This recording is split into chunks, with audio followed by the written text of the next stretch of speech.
Thank you, everyone. Hello. I guess, Matt, you'll be sitting and I'll be standing. That's fine. Thank you very much. If I get tired, I'll sit. Thank you, everyone, and thank you so much for coming today. I'm Omar Oakes, editor of The Media Leader, the publication that is part of the Ad Wanted family. And thank you so much to Matt Deegan, the founder of Folder Media and all-round media expert, who's going to help us set the scene for all the things we're going to talk about today. Matt, before we begin briefly, what is Folder Media? What do you do? Why are you an expert? It's a good question why I'm an expert.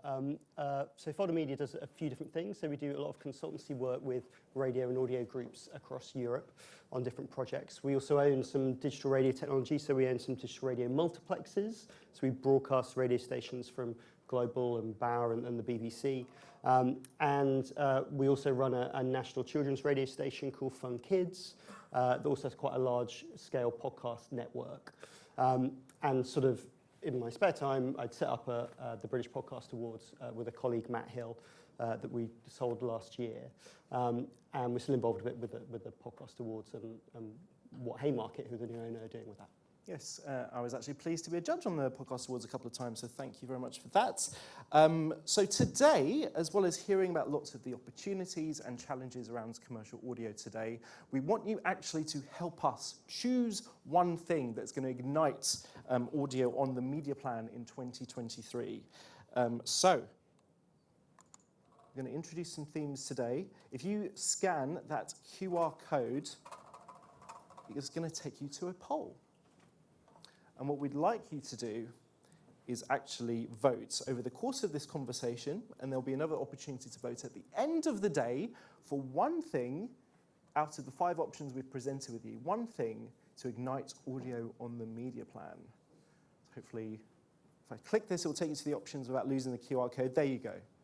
So you can see improving how we measure audiences, increasing brand safety on digital audio, making audio more sustainable environmentally, changing the way audio is traded, and making the audio more diverse and inclusive. You, of course, will have another idea for something we've not included. Sorry about that. Those are the 5 we've chosen. Please nag me after for something we should have included. But so we want to see, without hearing anything, was how you kind of feel with fresh eyes and ears about what the industry should do. And then over the course of today, we're going to have another vote at the end of our big debate at the end of the day, where we'll see if your mind's been changed at all. So, Matt, media audio expert, set the scene for us.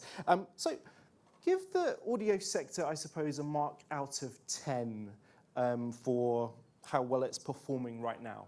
I think we're in a pretty good situation. I think we're in a golden age of audio at the moment. There's never been so much choice, so much kind of quality for listeners. So if we kind of think about all the broad audio forms, so in radio, digital radio is the predominant way that people consume radio stations now. DAB is the biggest platform. It's bigger than FM, obviously AM, bigger than internet, bigger than listening on the TV. But kind of, if you think of the digital product of radio, if you think of all of the stations together, whether it's Global, Bauer, or the BBC, you've got something that 89% of the country consume each week, around 1 billion hours of consumption. If you've got a digital radio in London, it's 100 channels of choice. And pretty much, most of those are from larger operators, really high quality output. It's not like the long tail of internet radio where there's sort of Bavarian nose flute stations at the end. These are big, large, mainstream, popular channels that reach a large proportion of the country. And commercial radio's had a great year last year, biggest ever revenues. So you've got this kind of great choice in linear. You've got proper multi-platform connection to linear audio across all those things, DAB and the internet and DTV as well as analog. And then at the same time, you've got some of that experience and new entrants creating this world of podcasting.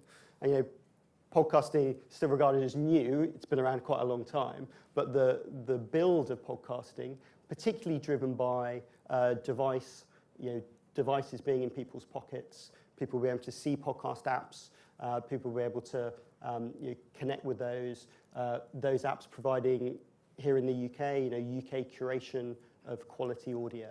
And that audio coming from existing broadcasters, from publishers, so people like The Times or The Economist or The Guardian, as well as obviously a lot of new entrants. And then talent itself grabbing hold of that opportunity as well to kind of create their own shows. And whether that's things like kind of Shag, Married, Annoyed, or Greg James this week announced a new F1 podcast that kind of sits outside of the BBC.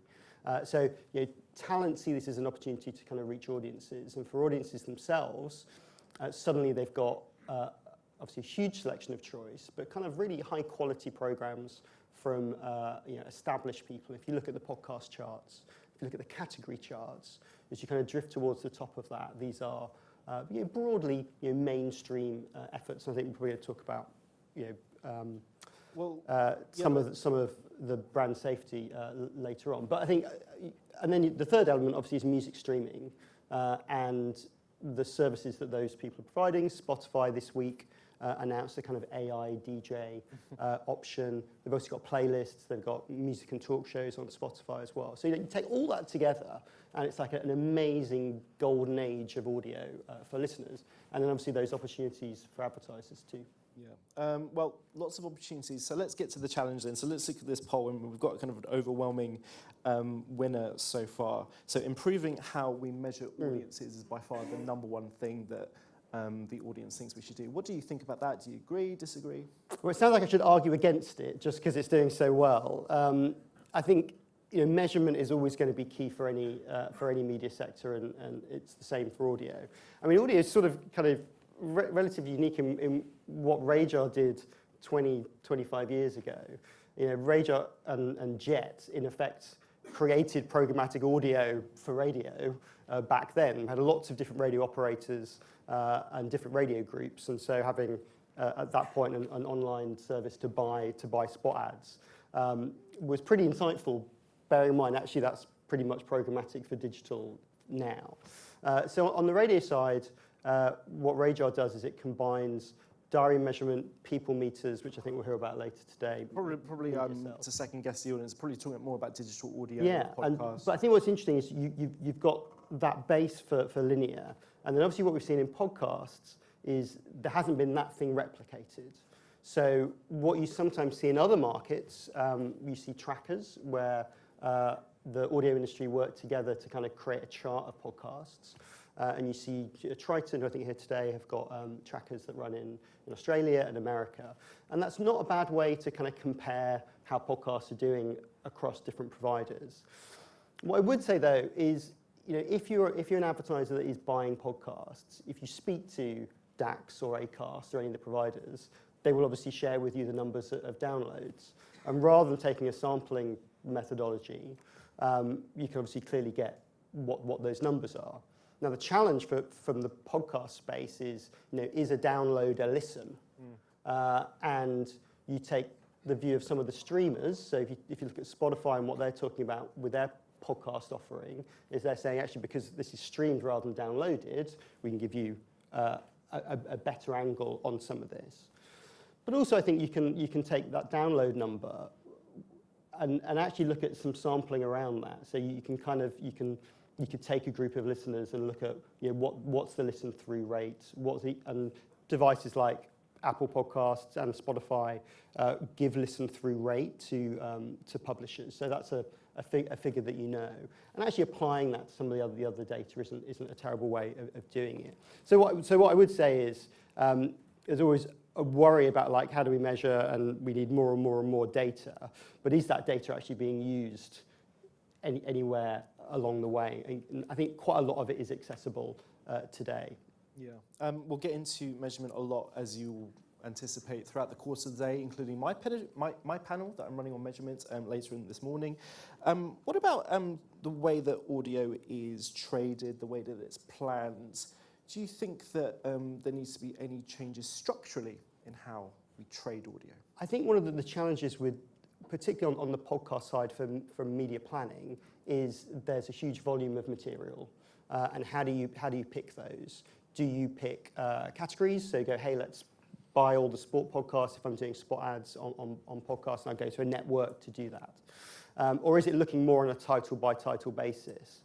And I think one of the benefits of podcasting, and you see it in radio as well, is that live read, that connection with a host and an audience to really sell a message. Now that requires actually quite high-level media planning when you're thinking about which shows work with my client, and it's not as easy as hitting, hey, let's hit the global all button or the heart radio button or the hit radio network button. And I think that's going to be more difficult. And obviously there's a role for the providers like Acast and Spotify and Global in helping planners understand that. But I think it requires more knowledge of the sector.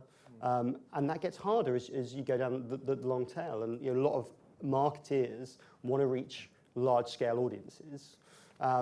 And trying to do that in a long-tail environment, I think, is more challenging. Just finally, let's talk about the long-tail environment, because we were talking just before we came on stage about B2B podcasts, and I've done a few of those. You have all these podcasts with really engaged but small audiences. If you could wave a magic wand, how would you kind of unlock that commercial opportunity to kind of agglomerate all those podcasts together? Well, I think you back to this kind of media planning challenge and what do you want from these shows. So there's a great opportunity to combine multiple media platforms. And what Radio saw and the Research Radio Centre done is the multiplier effect. You move 10% of your budget from TV to radio, and it increased effectiveness by 15%. So like a really efficient use of money. And I think you kind of apply that to the new world. How do you move budget, particularly from some legacy media which isn't performing as well as it used to, and using some podcasts for like targeted core messaging that has a real connection, and then using some of the mass reach platforms to drive brand awareness and saliency. And I think we all know that marketing works when you hear multiple messages from different places and different executions of that. And I think in podcasts, when you've got live reads on more niche topics, it requires more creative effort to help those shows talk about your brand, but potentially that can cut through more. But I think combining some of that small scale or more targeted approach with mass media can allow advertisers and marketers to reach their objectives. I thought it was interesting, by the way, 3 out of 100 of you, if I can do that sort of scale, don't regard brand safety as a priority. With digital audio, it's obviously a lean-in environment, increasingly, where you might argue you don't need such high brand safety standards as you do in commercial radio. Do you think advertisers are in tune with that, or do you think maybe they're risk averse? I think if you're advertising on a big name podcast or a podcast with scale, those creators are very aware of what they need to do for their advertisers. And obviously the hosting platforms they're on can provide tools. I was looking, Acast have a tool with Comcast, and Spotify have working with some AI companies to analyze content. But the problem is more the end of the tail than it is the top. But there are challenges, and you look at the Joe Rogan situation with Spotify. Big shows can go off the rails. But again, I think that's about understanding what those shows are. I mean, if you're going to advertise on Joe Rogan, you sort of know what you're buying into. Well, that's an interesting example, because actually people were complaining about what was in his back catalogue before it was purchased by Spotify. And it was only once it was purchased by Spotify people seemed to be aware of what was being said on that. And just on Joe Rogan, there's an interesting thing about podcasters. Does it fit in the influencer space?